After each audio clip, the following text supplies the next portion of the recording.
নমস্কার, আশা করি সবাই ভালো আছেন। বেঙ্গলি মম পিয়াস ভিডিও ডায়েরির নতুন একটি ব্লগে সকলকে জানাই অনেক অনেক স্বাগত।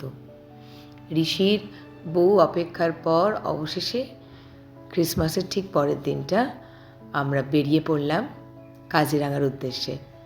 সকালবেলা অর্ঘ্য গিয়েছিল অফিস, 4:45 নাগাদও বাড়ি চলে আসে। 4:15-20 মধ্যে আমরা বেরিয়ে পড়ি। মানে গৌহাটি থেকে আমাদের কাজিরাঙা 204 কিলোমিটার।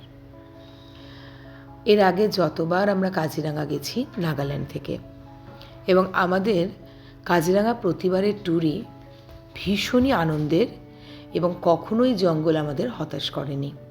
দেখা যাক এবারে আমাদের ট্যুরটা কতটা আনন্দের হয়। শেষ মুহূর্তে যেহেতু কাজিরাঙা বুকিং, আমরা নিজেদের আর কোনো দায়িত্ব নিইনি। আমার যে বান্ধবী আমাদের অরুণাচলের সমস্ত বুকিং করে দিয়েছিল তাকেই ফোন করি। সে সঙ্গে সঙ্গে আমাদের প্রেফারেন্সটা খুব ভালো করে বোঝে বলে আমাদের বুকিংটা করলো অরণ্য গেস্ট হাউস বা অরণ্য রিসর্ট, যেটা আসাম গভর্নমেন্টেরই একটা প্রপার্টি, কাজিরাঙা কোহরায়। এর আগেও আমরা যতবার গেছি কাজিরাঙা, আমরা কিন্তু কোহরাতেই থেকেছি, বা সেন্ট্রাল যেটাকে বলে। এছাড়াও আর একটা রয়েছে বাগুড়ি বা ওয়েস্টার্ন। তবে সব থেকে বেশি অ্যানিমাল সাইটিং হয় কোহরাতে। শীতের রাত, বাইরে কনকনে ঠান্ডা, তার মধ্যে গাড়ি চালিয়ে হাইওয়ের ওপর দিয়ে জঙ্গলে প্রবেশ করার অন্যরকম অনুভূতি। যদিও এই অনুভূতি আমাদের আগেও হয়েছে, এবারে একটা নতুন অ্যাডিশন। আমারই একটা বান্ধবী আছে যার মেয়ে আমাদের স্কুলে পড়ে, সমতা। সে বলেছিল ওরা যখনই যে কোনো জায়গায় ট্যুর করে ওরা গল্প চালিয়ে দেয় গাড়িতে।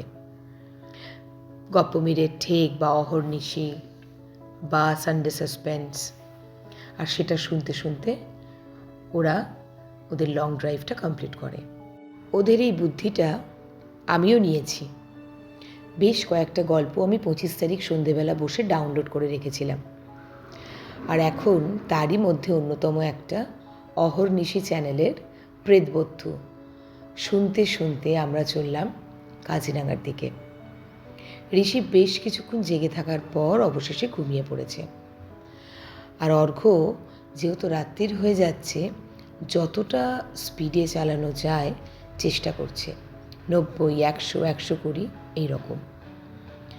এই এলো প্রথম টোলগেট, এরপরে আসবে আর একটা টোলগেট, তারপরে জঙ্গলে প্রবেশ। এই নিয়ে প্রায় 4 বার যাচ্ছি কাজিরাঙা, প্রতিবারেরই অন্য অন্য রকমের অনুভূতি। জঙ্গল বলতে কাজিরাঙাতেই আমি 4 বার গেছি, আর একটা জঙ্গল ঘুরেছি মানস।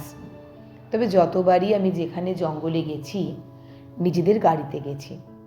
ছোটোবেলায় গেছি লোধাছড়ি জঙ্গল পার করে পুরী, তখনও কিন্তু লোধাছড়ি জঙ্গলে তো আর থামতে দেয় না, কিন্তু জঙ্গল ক্রস করেছি নিজেদেরই গাড়িতে, সেও একটা অদ্ভুত রকমের অভিজ্ঞতা। আচ্ছা, এখানে রাস্তা দিয়ে যেতে যেতে সন্ধেবেলা নিলাম একটা ছোট্ট টি ব্রেক, চা, একটু ফ্রেঞ্চ ফ্রাইজ। কিন্তু ঋষি এতটাই ঘুমিয়ে কাদা, ওকে আর গাড়ি থেকে বার করা গেল না। এখনও 100 কিলোমিটার বাকি নাগাঁও থেকে কোহরা, তার মধ্যে 36 কিলোমিটার রাস্তা ভীষণ ক্রুশিয়াল।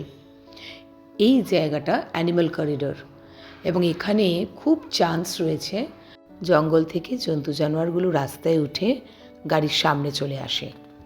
এখানে এই গ্রিন যে সাইনবোর্ডগুলো দেখছেন, এখানে লেখা রয়েছে animal corridor, 40 kilometre per hour স্পিডের বেশি যাওয়া যাবে না। এবং যেহেতু আমরা জন্তু জানোয়ারদের জায়গাতে এসেছি, তাদের বাসস্থানে এসেছি, তাও আবার রাত্রির বেলা সেখান দিয়ে যাচ্ছি, তাই তাদের মতো করেই আমাদের চলাটা উচিত।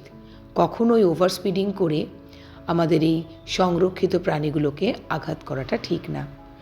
ন্যাশনাল হাইওয়ে 715, সেখান থেকে কোহরায় যখন পৌঁছলাম রাস্তাটা ডান দিকে টার্ন করলো, তরাইয়ে উঠতে শুরু করলাম। এই রাস্তাতেই সরকারি বন দফতরের বেশিরভাগ কার্যালয়গুলো রয়েছে, আর রয়েছে কয়েকটা সার্কিট হাউস। অরণ্য ট্যুরিস্ট লজটা পুরনো কলোনিয়াল আমলের। বাইরে জাঁকিয়ে শীত পড়েছে, কুয়াশায় ঢেকে গেছে রাস্তার আলোগুলো, চারিদিক পিন ড্রপ সাইলেন্স। আদিভৌতিক গল্প পেটবদ্ধ চলছে আমাদের গাড়িতে।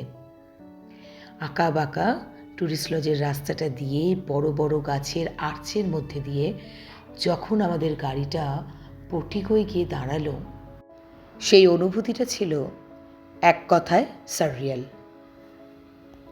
পৌঁছতেই অনেকটা রাত হয়ে যায়, প্রায় 9:30 পৌনে 10টা। তাই ওরা বলল, পরে রুমে যাবেন, আগে ডিনারটা সেরে ফেলুন। আমাদের আগে থেকেই অর্ডার দেওয়া ছিল গরম গরম ভাত, ডাল, আলু ভাজা, বেগুন ভাজা আর মাংসের ঝোল। সাথে দিয়েছিল কটা সুন্দর করে গোল করে কেটে দেওয়া পেঁয়াজ। খিদেও পেয়েছিল খুব জোর। অপূর্ব সুন্দর খাবারের টেস্ট। আমরা 3 জনে সবার আগে ডিনারটা সেরে নিলাম। দেখা হচ্ছে আমার কালকের ব্লগে। আজকে এখানেই ব্লগটা শেষ করছি। টাটা।